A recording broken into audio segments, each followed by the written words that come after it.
नमस्कार मंडळी, आज मी तुम्हाला फक्त 10 मिनिटात बिना मावा बिना पाकाची घरच्या फक्त 3 साहित्यापासून अशी टेस्टी बर्फी बनवून दाखवणार आहे, जी खायला अगदी खव्याच्या बर्फीसारखी खूप टेस्टी लागते आणि बनवायलाही खूपच सोपी आहे। तर चला सुरू करूया।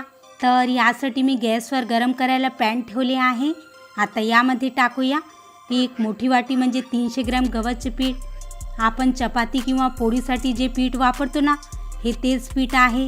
तर याला सतत हलवत राहत असून 2 ते 3 मिनिटं मध्यम ते मंद आचेवर भाजायचे आहे। असं कोरडं भाजल्यामुळे पिठाचं कच्चेपणा पूर्ण निघून जातो आणि या पद्धतीने आपण पीठ भाजून बर्फी बनवली ना, तर तुपाचे प्रमाणही कमी लागेल आणि बर्फी खायला खूपच टेस्टी आणि खुसखुशीत होतात। आपल्याला पिठाचा कलर चेंज करायचं नाही, फक्त हलकेसे भाजायचे आहे। बघा किती छान सुगंध येत आहे। आता मी इथे 3/4 कप साजूक तूप घेतले आहे। तर तूप थोडं थोडं करून टाकूया आणि व्यवस्थित मिक्स करूया। एकदम पूर्ण तूप घालायचं नाही। आपल्याला पीठ भाजायला जेवढं तूप लागेल आपण तेवढं तूप थोडं थोडं करून टाकूया आणि सतत हलवत राहत असून अगदी मंद आचेवर भाजायचे आहे। म्हणून तूप थोडं थोडं करून टाकायचं आणि असं छान दाबून दाबून भाजायचे आहे। जर आपण गॅसचा फ्लेम हाय केला तर पीठ जळून जाईल आणि बर्फी खायला चविष्ट लागणार नाही। म्हणून अगदी मंद आचेवर भाजायचे आहे, ज्यामुळे पिठाचं पूर्ण कच्चेपणा निघून जाईल। खरंच मंडळी, ही बर्फी खायला अगदी खव्याच्या बर्फीसारखी इतकी टेस्टी लागते की कोणी गेस पण करू शकणार नाही की आपण ही बर्फी बिना पाकाची बनवली आहे आणि बनवायला ही खूप सोपी आहे। आता पूर्ण तूप यामध्ये टाकूया। बघा पीठ छान भाजले गेला आहे। कोणतीही मिठाई असो साजूक तुपातच टेस्टी लागते। तर तुम्हाला पीठ भाजायला जेवढं तूप लागेल तुम्ही तेवढं तूप वापरू शकता, पण तुम्हाला पिठाला अगदी मंद आचेवर दाबून दाबून भाजायचे आहे।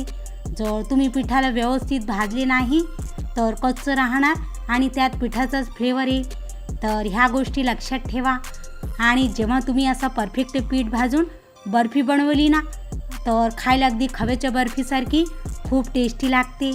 पीठ भाजायला खूप जास्त वेळ लागत नाही, फक्त 4 ते 5 मिनिटच लागतात। बघा पीठ छान व्यवस्थित भाजले गेलं आहे। किती छान खमंग सुवास येत आहे। आता बर्फीला टेस्टी बनवण्यासाठी आपण यामध्ये टाकूया 1 चमच वेलची पावडर व 1/4 cup milk powder. Milk powder टाकल्याने बर्फी खायला अगदी खव्याच्या बर्फीसारखी खूप टेस्टी लागेल। हे टाकणे ऑप्शनल आहे। जर तुमच्याकडे मिल्क पावडर नसेल तर तुम्ही 10 ते 15 काजूला ग्राइंड करूनही टाकू शकता। तर याला व्यवस्थित मिक्स करून एकजीव करून घेऊयात, म्हणजे यात गोडे राहता कामा नये। बघा आपण मिल्क पावडरला यात व्यवस्थित मिक्स करून घेतले आहे। आता गॅस बंद करायचं आणि पॅनला खाली उतरून घ्यायचं। आता यामध्ये टाकूया 3/4 कप पिठी साखर। तसं पाहिलं तर आपलं मेजरमेंट अगदी परफेक्ट आहे, पण तुम्हाला जास्त गोड आवडत असेल तर तुम्ही तुमच्या चवीनुसार पिठी साखरेचे प्रमाण कमी जास्त करू शकता। तर व्यवस्थित मिक्स करून घेऊयात। बघा आपण पिठी साखरला व्यवस्थित मिक्स करून घेतले आहे। आता मिश्रणाला बाइंडिंग करण्यासाठी यामध्ये टाकूया 1/4 कप नॉर्मल थंड दूध। तर व्यवस्थित मिक्स करून घेऊयात।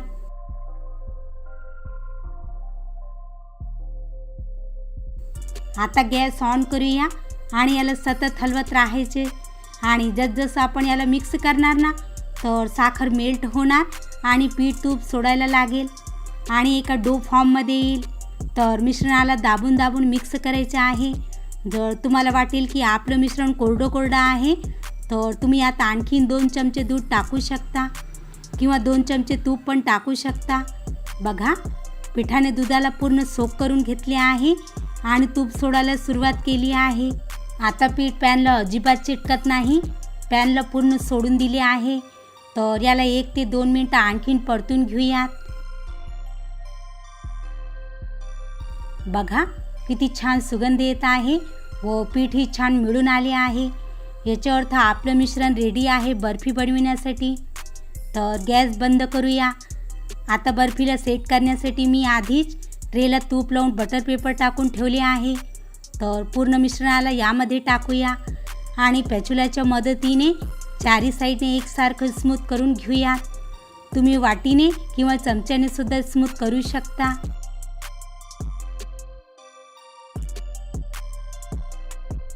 बघा आपलं मिश्रण रेडी आहे सेट व्हायला.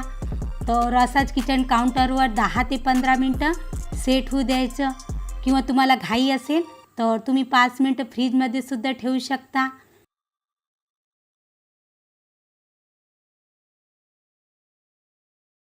बघा 10 मिनटं झालेली आहे आणि बर्फी ही छान सेट झाली आहे. तर बाहेर काढून घेऊयात. आता अगदी हलवाई स्टाईल लुक देण्यासाठी मी याला सिल्वर वर्कने डेकोरेट करत आहे. हे लावणे ऑप्शनल आहे, तुम्ही प्लेन पण ठेवू शकता. तर चला याचे पीसेस कट करून घेऊयात. वाव, कट करतानाच वाटत आहे ना की किती सॉफ्ट बनली आहे, की जे तोंडात टाकताच विरघळेल. तुम्हाला याचे जसे लहान मोठे पीसेस करायचे असतील तुम्ही तसे कट करू शकता. बघा याचे टेक्स्चर, याची लुकिंग किती छान आली आहे. तर चला मी तुम्हाला एक पीस तोडून पण दाखवते. वाव, आतून टेक्स्चर किती छान दाणेदार आलेला आहे व किती सॉफ्ट बनली आहे आणि खायला तर अगदी खव्याच्या बर्फीसारखी खूप टेस्टी लागते. जर तुम्हाला माझी आजची बर्फीची रेसिपी आवडली असेल तर व्हिडिओला लाईक आणि शेअर नक्कीच करा आणि चॅनलला सबस्क्राईब करून बेल आयकॉनला प्रेस करा. तर चला भेटूया एका नवीन रेसिपीसोबत. तोपर्यंत मस्त खा आणि हेल्दी राहा.